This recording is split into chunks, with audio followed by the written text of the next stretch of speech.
Tiempo. Medir el tiempo. Llegar a tiempo. Tiempo útil. Tiempo. Viajar en el tiempo. Tiempo de vivir. Tomarse tiempo. Tiempos perfectos. Tiempo y destiempo. Las máquinas e instancias perfectas que conquistan el concepto del tiempo. Reloj, auto, vivencias que atrapan el tiempo. Todas conviven a un tiempo en una sola hora.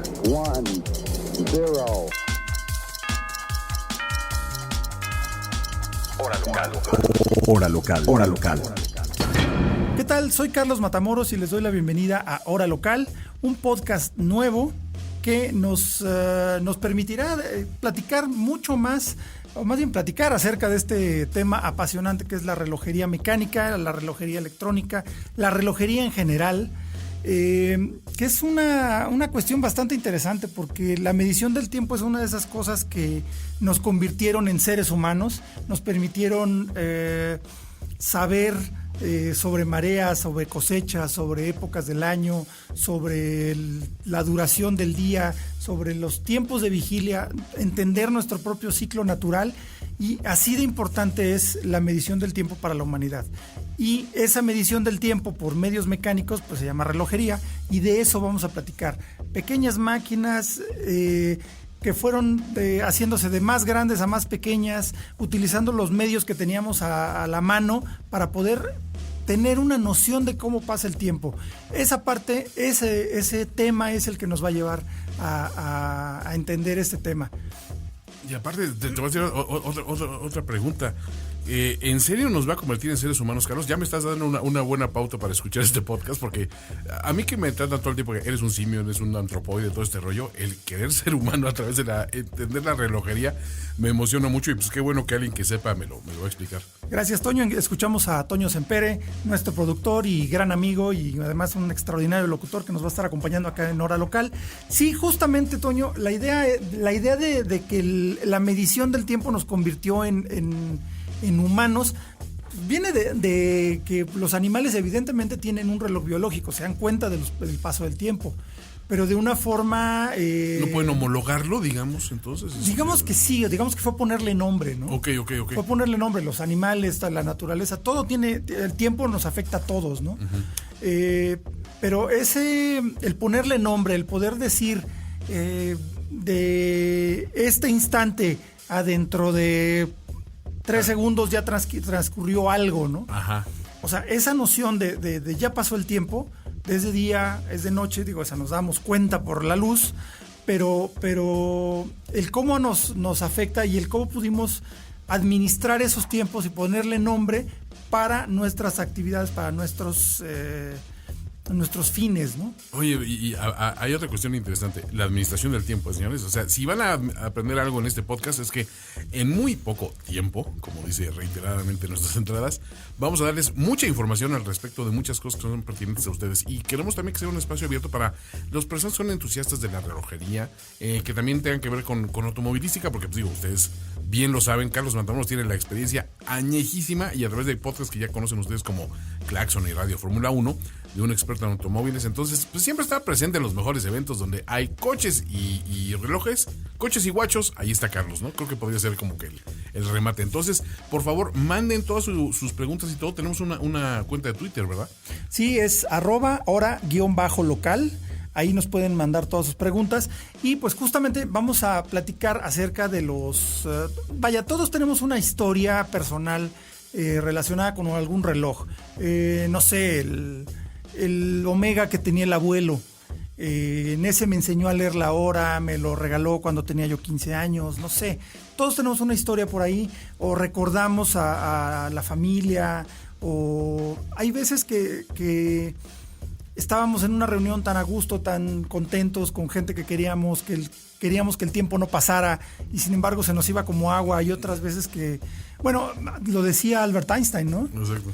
Que no es lo mismo un minuto bajo el agua, o sea, sobre la relatividad del tiempo, ¿no? Tiempo. O sea, un minuto bajo el agua se te hace como una hora, y una hora con tu persona amada se te hace como un minuto. Exacto. Entonces es algo como eso, o sea, es nuestra relación con el tiempo, y nos va a dar este podcast la oportunidad de explorar nuestra relación con el tiempo, la historia que hay atrás, porque obviamente tenemos cerca de, no sé, 400 años midiendo el tiempo de una manera más sistemática, obviamente mucho más antes, con las clepsidras, que son los relojes de agua, los relojes de arena, y un montón de formas diferentes. La clepsidra es un reloj de agua. Creo que ese era de los primeros nombres que se me ocurrió para el podcast. Y de repente dije, a ver, cuando tienes que explicar el nombre de dónde viene, creo que Exacto. no tiene mucho sentido. Pero clepsidra es uno de esos nombres que me gusta hasta pronunciar. No, la palabra es bonita. Sí, bonita, la palabra ¿no? es padrísima, sí. Es así. ¿Sabes? A mí, por ejemplo, me gusta mucho el nombre de relojería en francés, eso de horlogerie. Horlogerie. Es como que tiene un beat así chistoso, pero...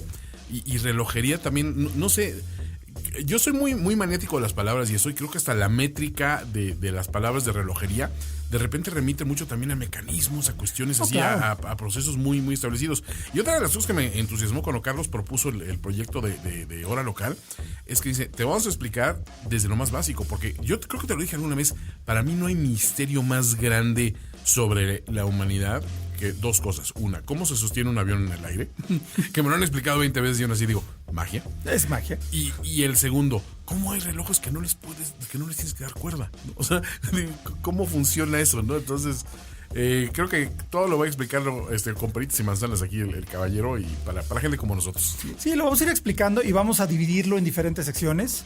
Una vamos a hablar de un poquito más de actualidad, noticias, pues indudablemente la relojería pasó por muchas etapas en estos años, sobre todo en los últimos 40, 50 años.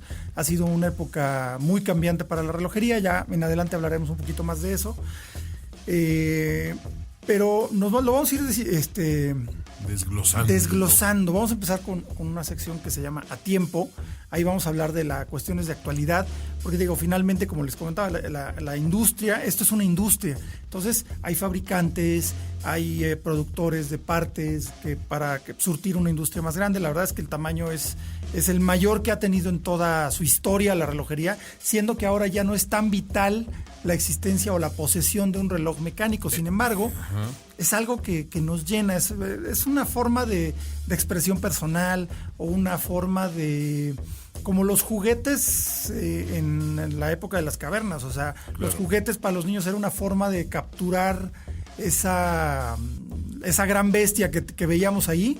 Era una forma de tenerla, ¿no? O los cochecitos de los Hot Wheels. Claro. Era una forma de poseer algo del objeto que nos atraía, ¿no? De los autos. Ok, me gusta ese concepto. Entonces, la relojería es una forma un poquito, a lo mejor, más metafísica de tener posesión, control, o por lo menos algo que ver con el tiempo, ¿no? Tener esa sensación de que controlamos nuestro tiempo, cosa que no es así, pero un reloj mecánico nos da esa fantasía, y además es un objeto creado por más seres humanos, completamente a mano. Es una máquina viva, son piezas, pero al final de cuentas late, es una máquina que hace tic-tac. No, y como nos explicaba alguna vez también un politólogo en una reunión así que nos dieron corporativa para, pues, de hecho, para explicarnos ciertos conceptos de por qué deberíamos trabajar a ciertos ritmos y en ciertas horas, y todo, decía, piensa que lo más valioso que tienen es el tiempo. Es de esas cosas que no pueden recuperar una vez que lo gastan. Indudablemente. Entonces, el que aprenda a dominar sus propios tiempos es dueño de su propio destino. Decía yo, wow, qué sabia frase. Pues si te parece, Carlos, empecemos con A Tiempo. Empezamos con A Tiempo. Lo último, lo más reciente, lo tenemos a tiempo. Bueno, pues dentro de esta industria relojera, pues tuvimos el arranque del año de 2019 con un evento que se llama Salón Internacional de Alta Relojería. Por sus siglas en francés se le conoce como SIHH, el Salón Internacional de la Haute Horlogerie. Se desarrolla año con año en Ginebra, y es un evento muy, muy particular, es un evento grande, es una expo, es una exposición, pero tiene un twist muy especial porque se desarrolla principalmente alrededor de las marcas de Grupo Richemont, que son algunas de las más importantes del mundo. Estamos hablando de Cartier, IWC. IWC es International Watch Company, pero ya eso era el nombre original, pero ahora ya nomás se le conoce como IWC. IWC, Cartier, Lange, Adolphe Lange & Söhne, Es una marca alemana de gran tradición, que ya poco a poco, igual en otras secciones iremos platicando la historia de cada marca. Hoy vamos a hablar de una de ellas, de las que ya mencioné, pero bueno, seguimos. Entonces, tenemos también Jaeger-LeCoultre, que es otra gran firma relojera. Todas estas marcas son 16 de Grupo Richemont, más digamos que invitados y amigos que se unen a esta primera gran fiesta de la relojería del año. Se reúnen alrededor de 35 marcas, muchas de ellas independientes, de productores creativos, completamente que piensan fuera de la caja, dándole una vuelta a este producto que tiene siglos con los mismos principios, pero encuentran la manera de darle un twist ahí y mostrarnos la hora de alguna manera novedosa, innovar en una industria centenaria. Entonces, este evento tiene la particularidad de que se compone como de grandes pabellones, grandes como boutiques, que están vestidas con toda la identidad de la marca, ¿no? Okay. Por ejemplo, una marca tan querida, tan icónica como Cartier. Cartier no solamente empezó como joyero, o sea, Louis Cartier era un joyero, no solamente hace joyería, hace relojería. Aquí está la parte de relojería de Cartier, pero además tiene una tradición en la moda, en la ropa, en los accesorios. Es un estilo de vida Cartier. Ahora les vamos a platicar un poquito más de eso. Entonces, el pabellón Cartier tiene su imagen con sus piezas excepcionales, las colecciones privadas. Así cada marca tiene su gran presencia. ¿Cómo funciona lo de las colecciones privadas? Es gente que de plano dice, a ver, te voy a mostrar lo que tengo. Sí, hacen una colección muy pequeña, digamos que de un tiraje muy reducido, piezas exclusivas de, no sé, 5 piezas. Ok. Que generalmente son piezas o de extraordinaria mecánica, o sea, muy complejas, muy complicadas. No es lo mismo complejo y complicado, ahorita los platicamos. Ajá. O de alta joyería, piezas de alta joyería, que generalmente acaban siendo piezas únicas, porque como se hacen con gemas naturales, Ya. El tallador, de acuerdo a cada pieza, va dándole forma a la piedra y lo va acoplando al brazalete y lo va haciendo de una manera. Entonces, no es fácil producir 5 relojes iguales porque difícilmente vas a encontrar la misma cantidad de piedras del mismo tamaño, Mismos brillos, mismas calidades, nitidez. Entonces, es muy complicado. Entonces, esas colecciones privadas se refieren a ese tipo de piezas y Cartier tiene una que se llama literalmente colección privé, que hace algunas piezas extraordinarias. Ya les iremos platicando más adelante. Cada marca presenta mínimo unas 5 piezas, 5 referencias importantes, más como otras 20 que son extensiones de colección en diferentes colores. Y ahora notamos una tendencia muy particular. El color azul estaba siendo como predominante desde hace ya, no sé, 6, 7 años. Okay. Que decían que el azul era el nuevo negro. Ajá. Y este año empezó a salir el color verde, que era un color como muy común en relojes para Medio Oriente. Ok, ¿y eso? Pues de gustos de allá nomás. Es gustos de allá, pero tiene mucha lógica, porque si vives en un entorno mayormente desértico, es cierto, es el color que menos ves. Ok, tiene sentido. O sea, en Inglaterra no vendes un reloj verde ni a patadas, De ¿no? golpes, no, claro. Pero en cambio en Medio Oriente era muy popular carátulas verdes y todo, que eran colores como de los años 70. Ya. Ahora, toda la tendencia relojera está regresando a los años 70. Ok. Encontraron una forma de hacer el cristal de zafiro, que normalmente es plano. Ajá. Lo encontraron de una forma abombada, como globito, Ok. que semeja a las micas de plástico que utilizaban los relojes antes. El plexiglass. Sí, el famoso plexiglass. Entonces le llaman eso glass box. Entonces ya los relojes están pudiendo adoptar una estética como 60, 70, gracias a que el cristal de zafiro tiene ya la forma como de pequeño domo. Y digamos que es un poco más resistente que el plexiglass, ¿no? No creas, no. Es que es una ¿Se cosa daña más interesante. fácil o...? De hecho, el Omega Speedmaster, que es otra gran historia de relojes que les platicaremos, una de las razones por las cuales funcionó bien en el espacio fue por el plexiglass. Ok, porque es más... Se puede rajar, se estrella, pero no se revienta. Ah, ok. El cristal, aún el zafiro se llega a reventar. Ok. Entonces el problema en gravedad cero es que alcanzas a respirar los pedacitos de cristal.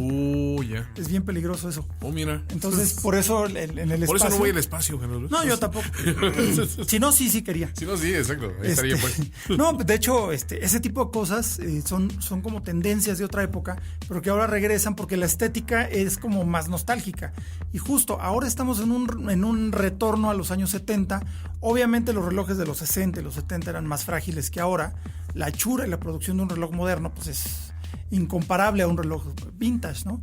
Que ese es parte de también el atractivo que tienen los relojes antiguos.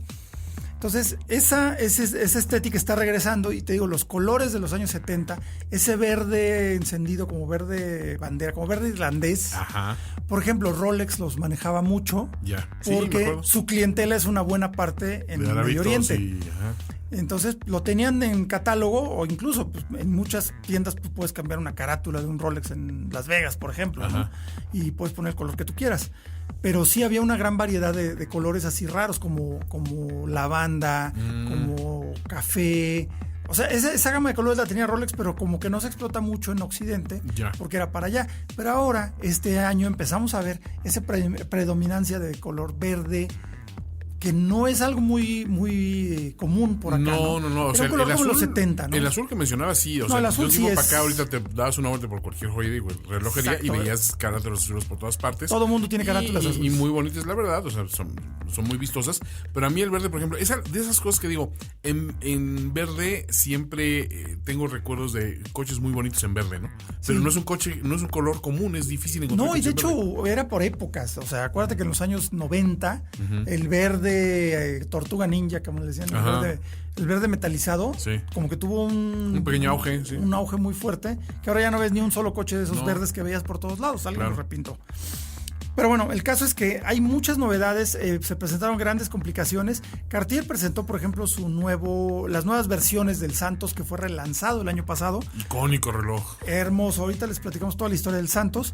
Pero vaya, lanzaron una versión con cronógrafo, que es para medir tiempos parciales, que es algo como muy tradicional en Cartier.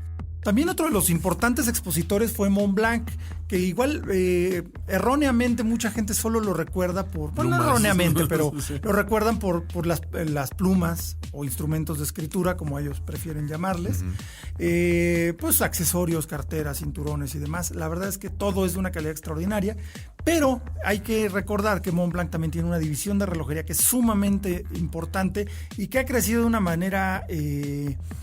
digamos que tuvo un arranque rápido, porque digo, ya tenía años haciendo relojes, pero eran también una parte de accesorios dentro de esto, pero lo tomaron ya en serio hace ya un buen rato, me parece que cerca de una década, que adquirieron una manufactura de gran tradición que se llama Minerva.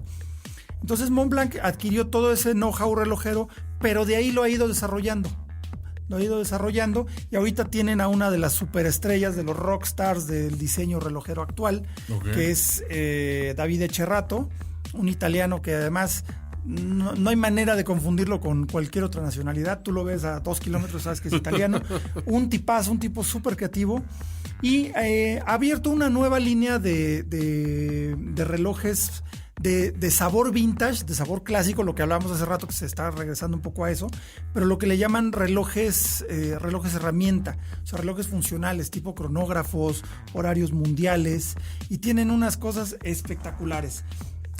Acaban de renovar la colección 1858 con justo colores tirándole a verde. Es un verde bosque, un verde más oscuro, con el bisel, la carátula en verde y dos globos, digamos la imagen de dos globos terráqueos, el norte y el sur, hemisferio norte y hemisferio sur, para lograr un cronógrafo que se ve súper clásico, muy bonito y hecho en bronce, que es ahora el metal de moda. Ahora se está explorando mucho ese tipo de materiales diferentes. Los materiales tradicionales en relojería: oro, acero y titanio, que también ya es todo un clásico. Exacto. Es también uno de los materiales más o menos recientes, tendrá unos 40 años que se está usando el titanio.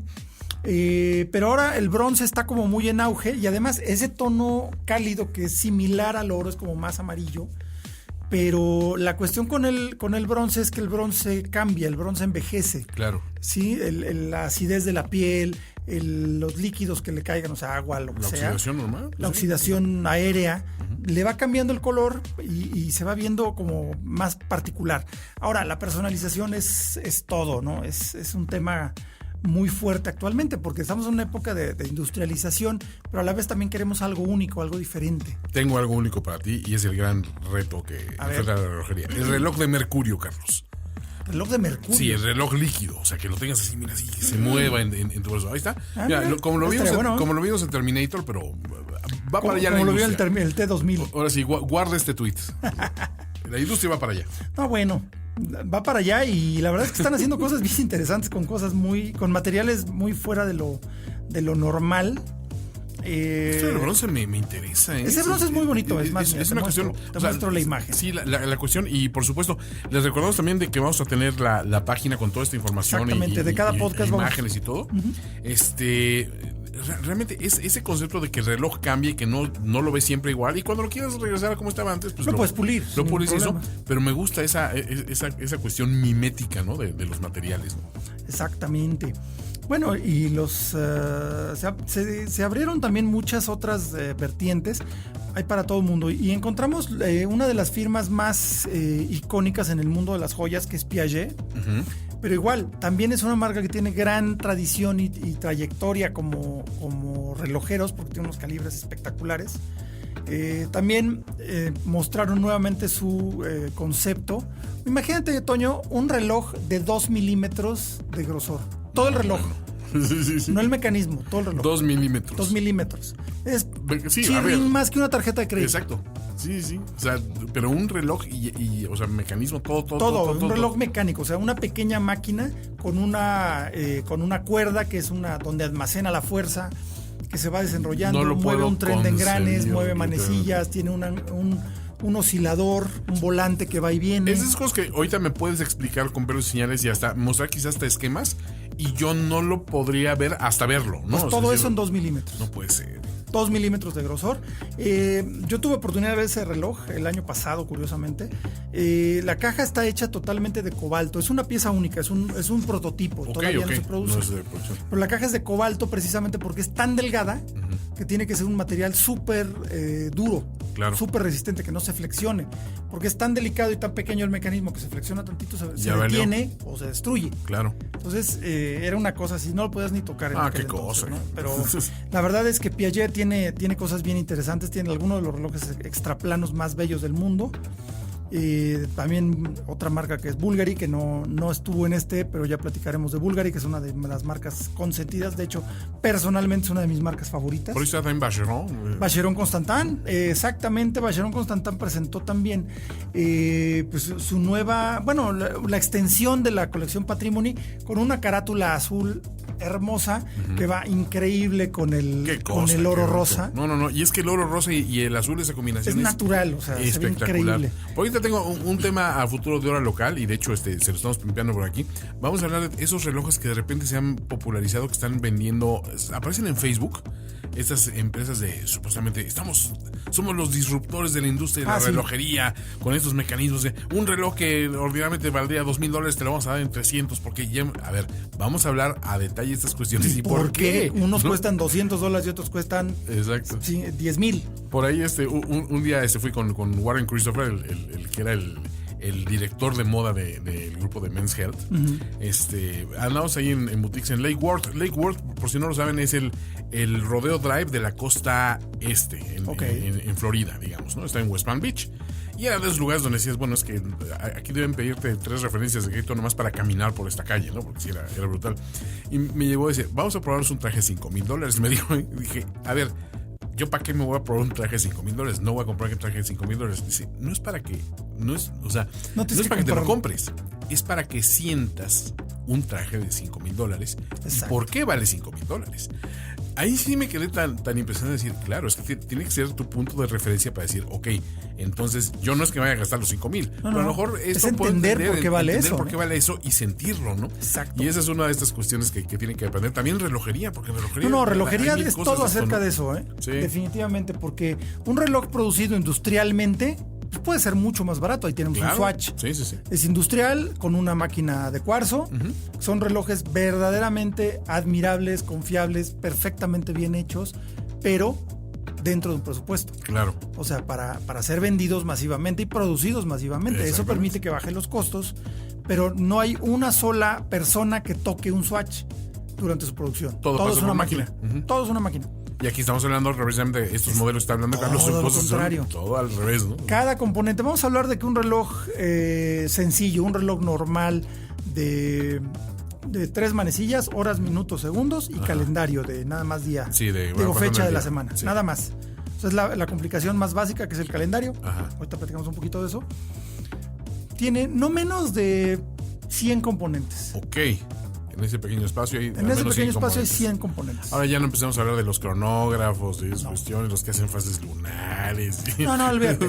O sea, cuando hablamos de un reloj de gran complicación, ya sea calendario perpetuo, con fase lunar, con cronógrafo, con ecuación del tiempo y demás, no es raro encontrar un reloj de 1400 piezas. Piezas individuales, componentes mecánicos, muchos de ellos más pequeños que la cabeza de un alfiler, y sin embargo, si no está perfectamente creado con la forma adecuada, con el pulido trabajado adecuado y ajusta perfecto donde debe de ir, el reloj no funciona. Claro. Y estás hablando de eso por más de 1000 piezas. Vamos a vernos un poquito más sencillo, un calibre sencillo, automático, de carga automática. Quiere decir que con el movimiento de la muñeca se va dando cuerda. Entonces, mientras lo traigas puesto, no necesita que le des cuerda aparte. Exacto. O sea, digamos que la energía la toma de los chilaquiles que desayunaste. Exactamente. Entonces, hablamos de esos 100 componentes. 100 componentes entre manecillas, la carátula, los índices, que son piezas de oro aplicadas independientemente. El muelle principal, que es lo que le llamamos la cuerda, que es un resorte muy resistente, que lo tensas. Y, o sea, lo que hace uno al darle cuerda a un reloj es precisamente tensarlo. Entonces, al irse destensando, al hacer el esfuerzo de destensarse, es lo que hace que funcione un reloj. Bueno, al rato lo explicamos un poquito más amplio, ¿no? Pero el caso es que cada pieza de esas está terminada individualmente. Ok. Cada engranito, los dientes tienen que estar perfectamente pulidos y terminados para que funcione bien. Porque un diente que esté mal, el reloj se traba. Porque igual la energía es mínima. O sea, la fuerza de ese resorte, pues no es, digamos, no puedes levantar algo con esa fuerza, ¿no? Exacto. O sea, es una energía mínima que se va administrando y que se va multiplicando para poder crear ese movimiento. Entonces, cada componente está terminado a mano, la caja está pulida a mano. Entonces, obviamente, todas esas horas, hombre, para pulir, terminar, ensamblar, ajustar, lubricar y hacer una revisión de control de calidad, porque obviamente tú no puedes admitir un reloj que cuesta $2,000, $4,000 o $20,000. Nomás te atrasas 2 segunditos al día, ¿eh? No, o que tenga una pelucita. Una pelucita. Sí, no puedes. No puedes, porque, o sea, vas a ver esa pelucita toda tu vida. Entonces, claro, el mínimo polvo, porque está hecho en ambientes controlados, de manera que el aire está lavado, todo eso tiene un costo. Por eso un reloj de calidad tiene un costo elevado. Lo mismo que decías, la analogía del traje me parece perfecto. O sea, no es lo mismo un traje de Milano que un traje de Curian. Sí, o sea, ¿todavía existe Milano? No, pues era cuando era niño. Creo que sí, todavía. Pues no sé, pero vaya, un traje Curian o un Keaton o un Exacto. Armani o algo así, ¿no? O sea, claro. Es una analogía importante. Pero bueno, terminando con este gran show de la relojería, seguimos viendo muchos colores azules, carátulas. Bueno, simplemente Girard Perregaux, una de mis marcas favoritas también, presentó uno que se llama el Laureato Absolute, un reloj, un cronógrafo con caja de fibra de carbón, pero es fibra de carbón forjada. O sea, no tiene la orientación como en un Fórmula 1. Ajá, que es se un ve tejido. como un tejido. Es un tejido, tal cual. No, aquí no. Aquí las fibras de carbón se meten con una resina en un molde a presión. Ok. Entonces, el acabado es como un veteado más. Es caótico. O sea, es para todos lados. Se ve como madera. Sí. Pero también hay una cosa, no. No, parece beta como de madera. Parece ¿no? beta como de madera, entonces no hay forma de que encuentres, que se hagan dos relojes iguales. No, claro. Porque la beta siempre va a ser diferente. Entonces tienes un material de alta tecnología Único. completamente único en su acabado y con una mecánica extraordinaria. Entonces, ¿Y este sí es venta o es este sí es a prototipo? venta, ¿no? Este sí existe para todo. Solamente habrá una producción limitada, todavía no tengo el número exacto, pero aquí la cuestión está en que la fibra de carbón se mezcla con algunos detalles de fibra de fibra de vidrio azul. Uy, entonces tiene por como eso se ese ve negro y azul, por eso se negro ve azul. un jaspeado ahí que se ve bien Qué interesante. cosa. No, está espectacular, ¿eh? O sea, sí. Después de que me decías que era verde azul con oro rosa, creo que es mi favorito de los. No, es que hay... Pero hay cosas preciosas. Hay cosas hermosas. Y ya les iremos platicando durante el paso del tiempo de los diferentes podcasts de los nuevos... todos los nuevos modelos que fueron presentados acá. Les platicaba del evento. La verdad, muy particular. Caminas entre pasillos gigantes donde están cada marca, y cada marca es un recinto diferente, es un universo diferente porque cada marca tiene un lenguaje diferente, tiene una historia diferente. Entonces es un viaje bastante interesante por, en cierto modo, la historia de la relojería, y obviamente casi todas las marcas tienen un pasado largo y hacen honor al pasado. Y un poquito de eso les platicaremos más adelante. Y embajadores de marca y gente así importante también. Embajadores de marca sobran, ¿no? están todos ahí. Están todos ahí. De hecho, en alguna ocasión me tocó ver a Michael Schumacher en el stand de Audemars Piguet, que era era su embajador. Pidiéndole que le cambiaran la correa al reloj.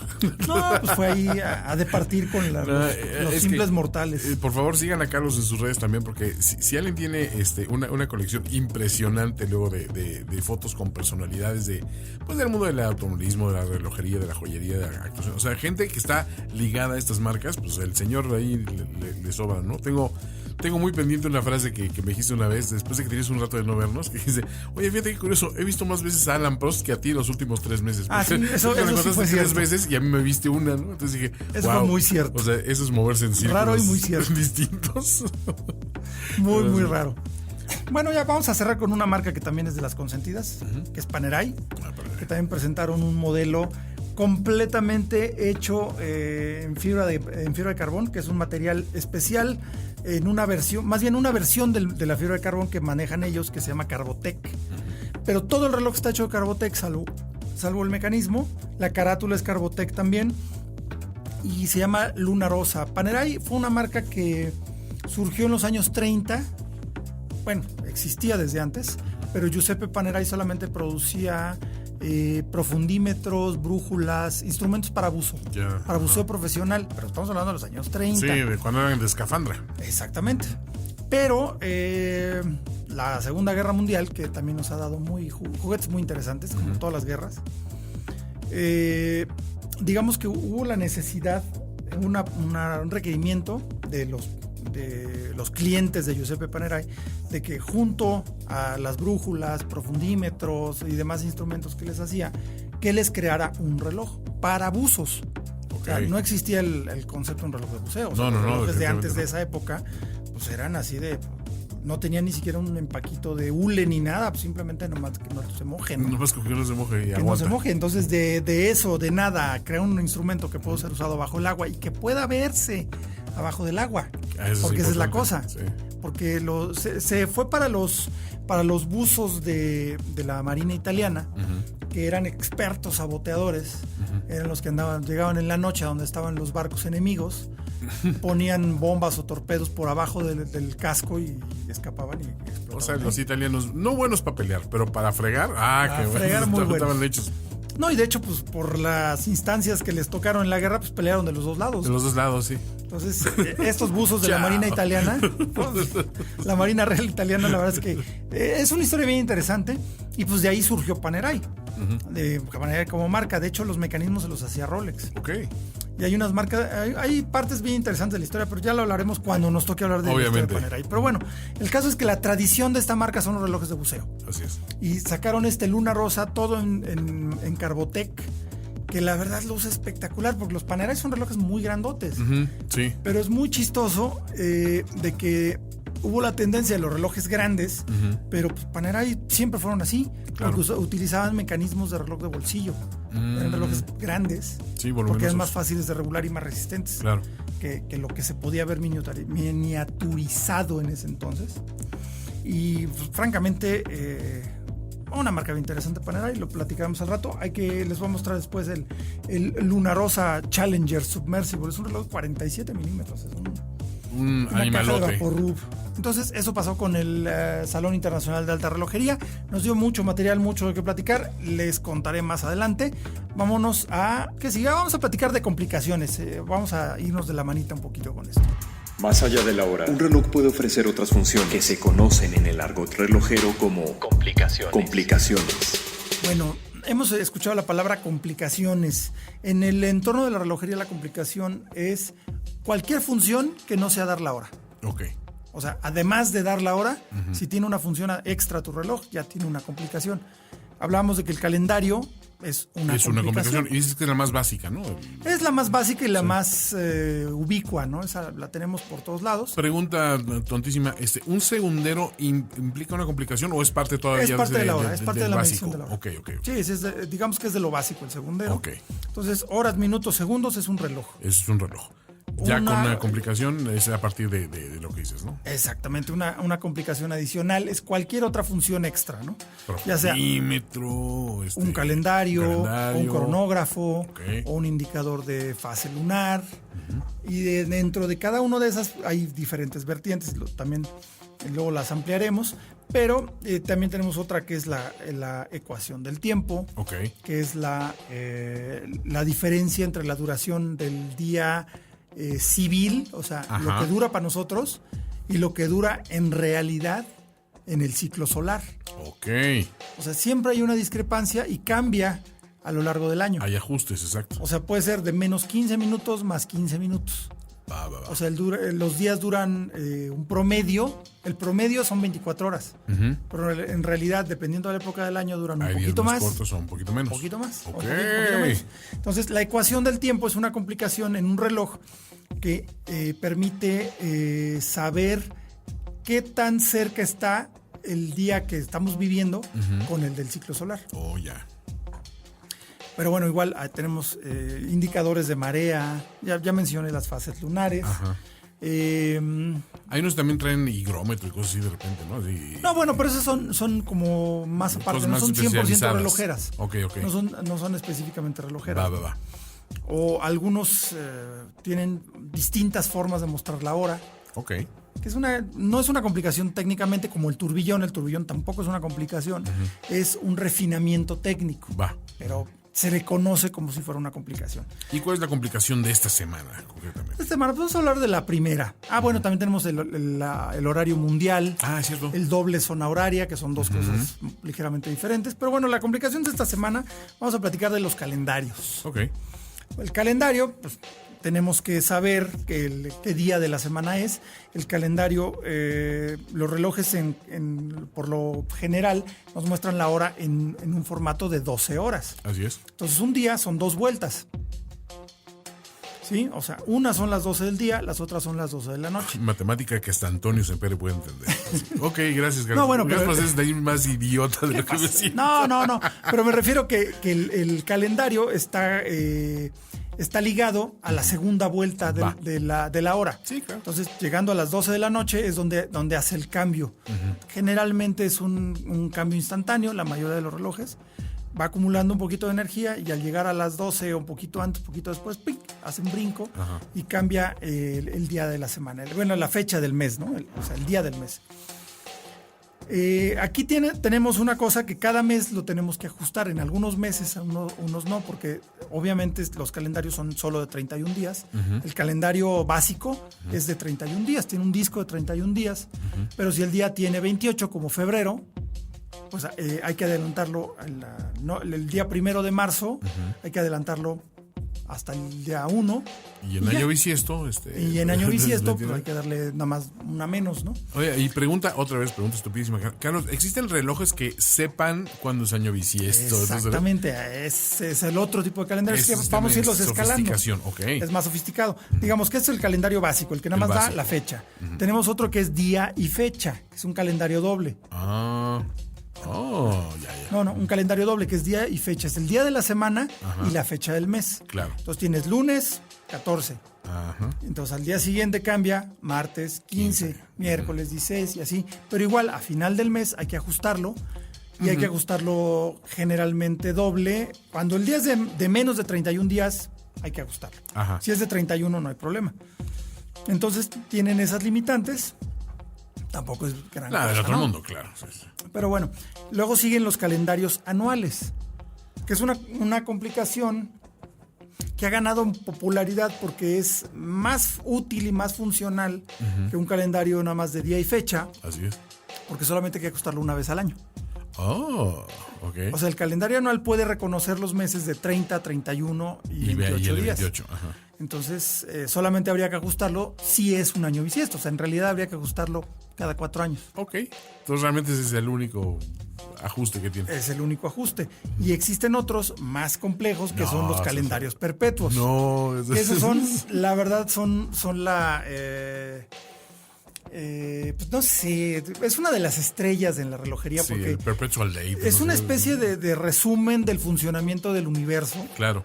En la muñeca. Bueno, tenemos también los que tienen posición de las constelaciones o los que tienen los que todavía se rigen por el calendario gregoriano.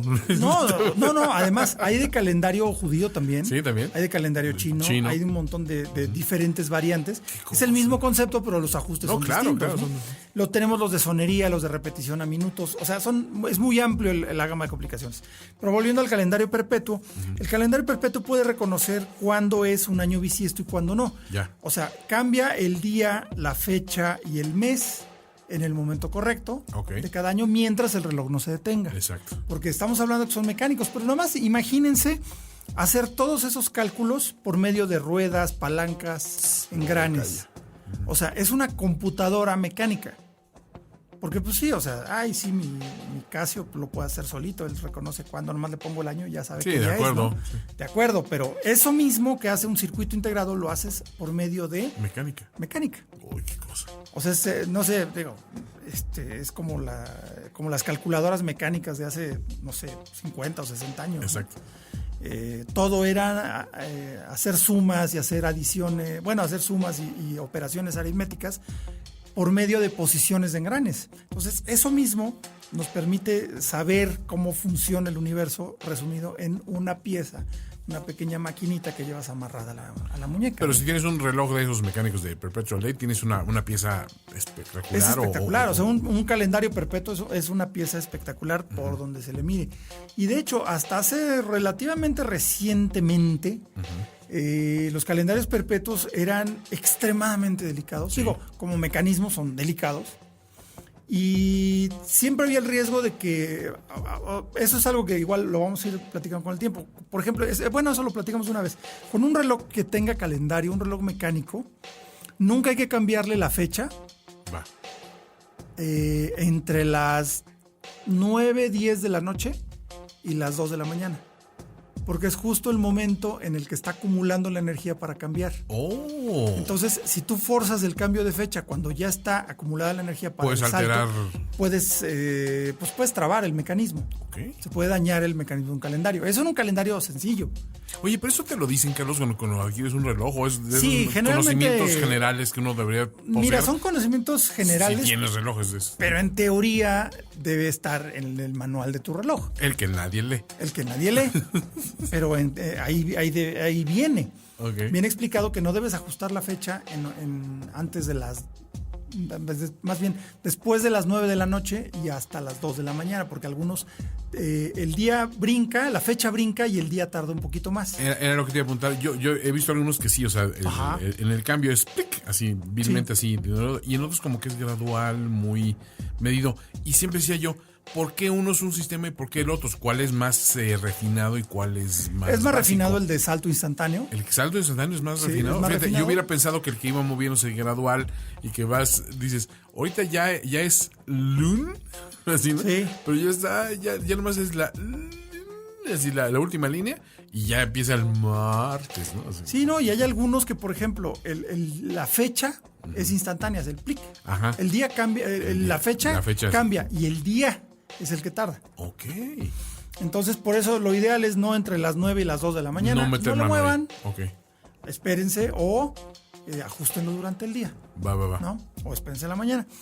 Entonces, esto se agrava mientras más complejo es el calendario. Si es un calendario anual, también, igual, en un calendario anual ya no es recomendable regresar la hora. Porque en los calendarios antiguos, los relojes que no tenían un sistema de cambio rápido, tenías que avanzar todos los días del mes Ajá, sí me para acuerdo. llegar al día que querías. Ajá.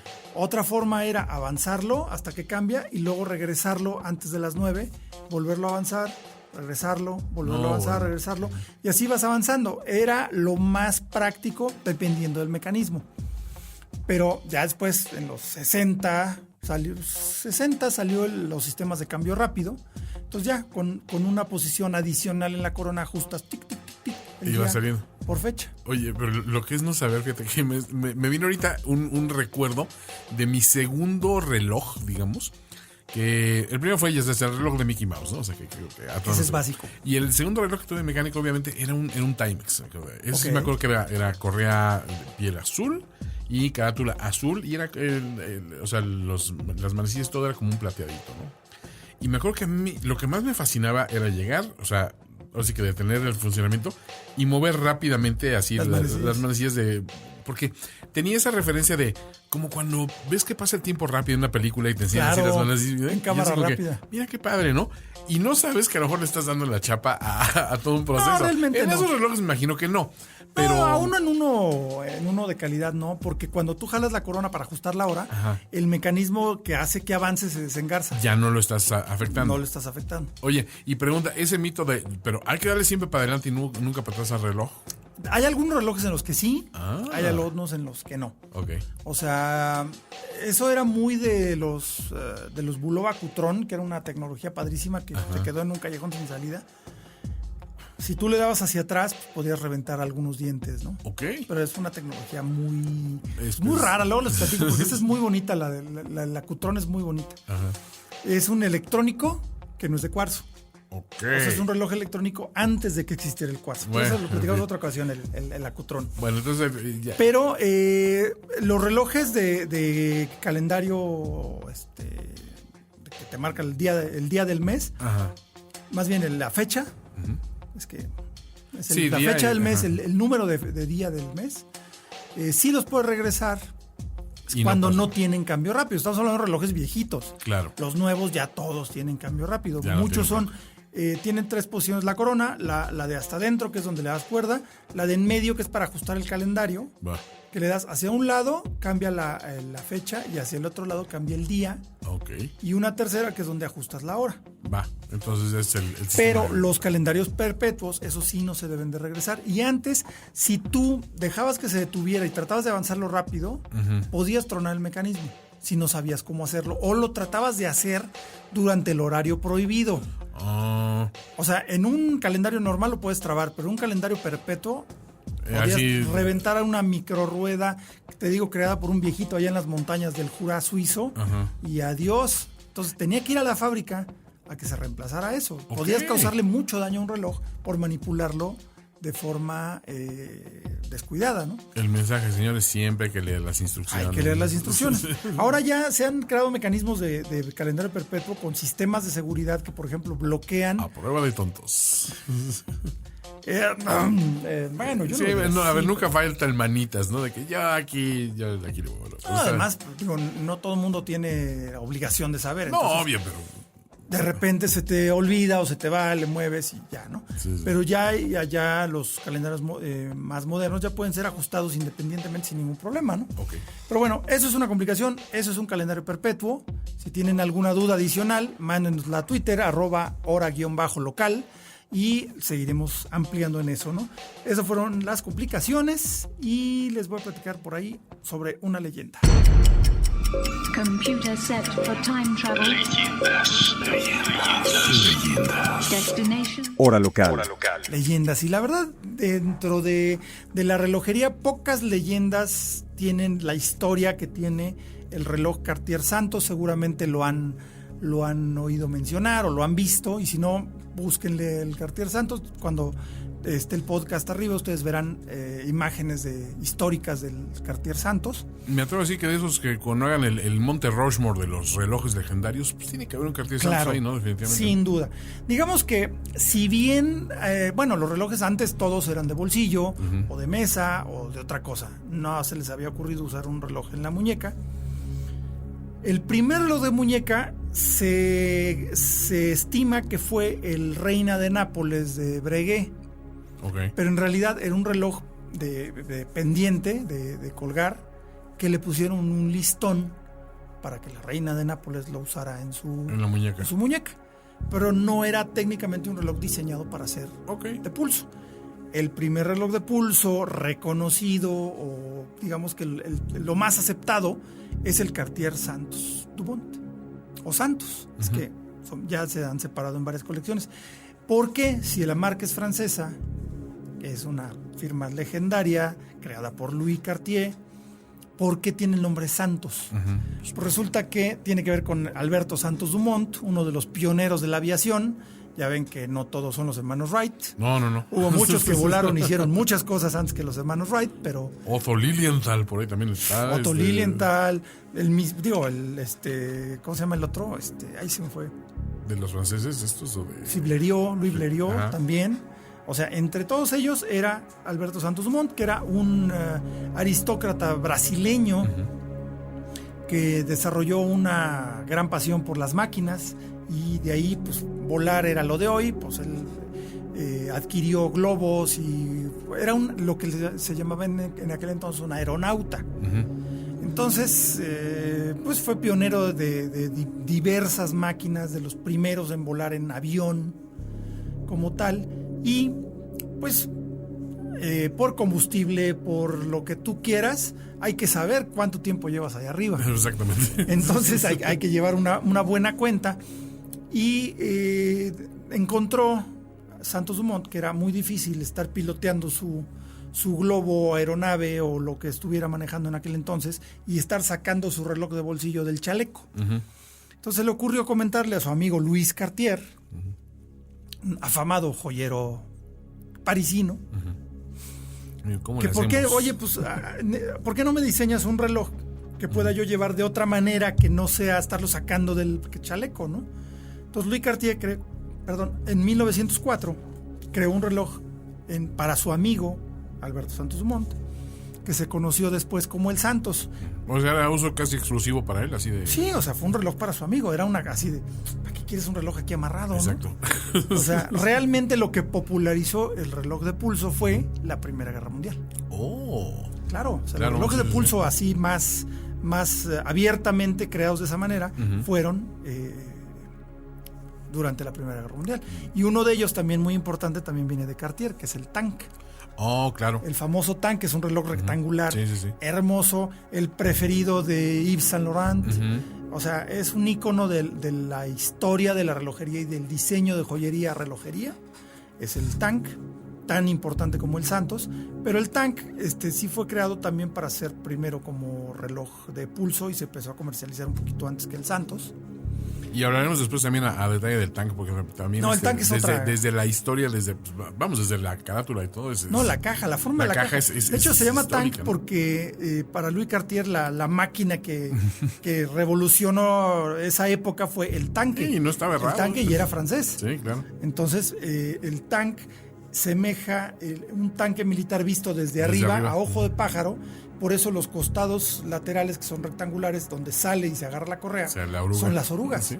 Pues por eso el Tanque. La verdad es que pues la historia de Santos Dumont, pues obviamente el reloj se popularizó, el reloj de pulso, y el estilo del Santos Dumont es muy particular y ha durado hasta ahora, ¿no? ¿Cuáles dirías que son las características clave de un un Santos, un Cartier Santos? O sea, hablando ya en tamaño y en funciones. No, bueno, hay que recordar de qué época venimos. Venimos de finales del siglo XIX, la Torre Eiffel, todo ese industrialismo, ¿no? Uh-huh. Entonces, el Santos se define porque tiene un bisel, o sea, lo que enmarca la carátula, el cristal que cubre la carátula, con tornillos. Unos tornillitos. Entonces, el detalle de los tornillos que atraviesan la caja completamente, o sea, es lo que ensambla el reloj. Claro. Ese detalle es uno de los puntos más tradicionales del Santos. Los primeros eran planos, ya después los fueron haciendo un poquito más curvos, pero los primeros Santos eran planos. Y el cabujón, o sea, o el capuchón que lleva la corona, que siempre es un pequeño zafiro, un zafiro azul, exacto, que de ahí se convirtió en un ícono de Cartier. Obviamente. Ese es los detalles más tradicionales del Santos. Y hay muchas variaciones sobre este tenor, pero esos están presentes en... No, eso en todos. En todos. No, y por ejemplo, el año pasado hicieron un relanzamiento total de la colección Santos. Pero vaya, o sea, el trabajo de reinventar un ícono está bien difícil. No, está complicado. Porque, por ejemplo, si tú eres una marca relojera nueva, tú eres un joven creativo, que se te ocurren cosas loquísimas de cómo dar la hora, no sé, con prismas que van girando. O sea, si no tienes una tradición, no tienes bronca. O sea, pues tienes total libertad de hacerlo. Pero, por ejemplo, una firma que tiene tantos años de tradición, tantas historias, pues tiene que ser respetuosa a eso. Claro. O sea, un Santos debe llevar números romanos, porque los Cartier llevan números romanos. Claro. Porque era lo que había, y el primer Santos llevaba números romanos. Ok, y ahí se quedó. Entonces, parte del lenguaje de los Santos, salvo algunas excepciones, es la carátula con números romanos. ¿Sí?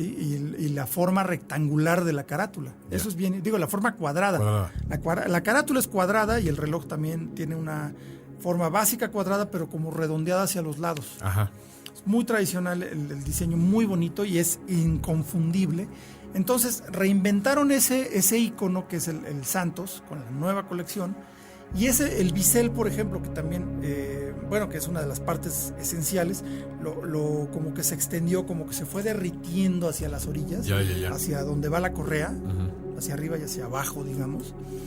Y fue ganando como más robustez, porque el Santos era un reloj muy pequeño, muy delicado, y generalmente hace un reloj chico, pero con una presencia tal que realmente el tamaño es lo de menos. Bueno, curioso, porque hablando de cuestiones de adecuación a la portabilidad, que a final de cuentas es el principio de un reloj de pulso, tú pensarías que a lo mejor los primeros eran vilmente casi un reloj de bolsillo, nomás como un listón, como el de la reina, ¿no? Pues los primeros de la Guerra Mundial así eran, ¿eh? O sea, los primeros así eran, pero dices que el Santos era más bien un reloj de carátula más reducida, creado para usarse como pulsera. Sí, exacto, que sea mucho más práctico, digamos, y menos estorboso y menos oneroso. No, y de hecho los primeros relojes de pulso de la Primera Guerra Mundial eran relojes de bolsillo convertidos. Claro. Que le soldaban unas asas y les amarraban con ya te lo pones, ¿no? Con una correa, ¿no? Pero básicamente como traer un cinturón, porque es una cosa brutal, ¿no? No, el Santos sí fue diseñado para ser usado así. De hecho, la correa es separada.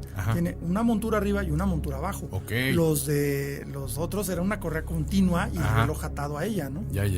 Entonces, esos detalles fueron respetados. Ese lenguaje que tiene el Santos nuevo es un reloj obviamente más robusto porque tiene tiene resistencia al agua, resistencia a los impactos, pero conserva ese sabor clásico que es inconfundible, que es un nuevo Santos, pero con una identidad nueva. Digamos que rejuvenecieron completamente esta línea y se me hace espectacular. Y ahora este año sacaron las versiones con una carátula azul que te mueres y versión cronógrafo, que dentro de esa carátula, que es rectangular, cuadrada, le añadieron 3 pequeñas subcarátulas para los conteos de tiempo y todo. O sea, luce increíble ese nuevo Santos. ¿Y no crece mucho? O sea, No, sí son relojes más grandes, son relojes de 42, 43 milímetros. Una vez que empiezas a meter esos elementos, sí crece un poco. Tienes que crecer un poco, ¿no? Crece un poco, pero aquí lo interesante es que Cartier fabrica sus propios mecanismos y este nuevo calibre cronógrafo es una obra de arte. O sea, verdaderamente es más difícil de hacer que un turbillón, un buen cronógrafo integrado. Pues eso fue todo por el momento en Hora Local. Les quedamos a deber el test drive porque se nos fue el tiempo un poquito como agua entre los dedos. como agua en clepsidra. Pero les vamos a platicar la siguiente. Vamos a tener un par de autos que vamos a reseñar, que tiene mucho que ver con este amor a las máquinas que tanto nos hace emocionar. Y pues seguiremos platicando de más relojes. No olviden mandarnos sus preguntas a @horalocal o a @carmat01, lo que gusten, y pues nos estamos escuchando a la próxima. Time to get it together. Esto fue Hora Local, el podcast de la maquinaria perfecta. Nos escuchamos en el próximo programa. Conducción y concepto, Carlos Matamoros. Productor ejecutivo, Antonio Semperi. Voz en off, Arturo Jara. Hora Local es una producción de finísimos.com.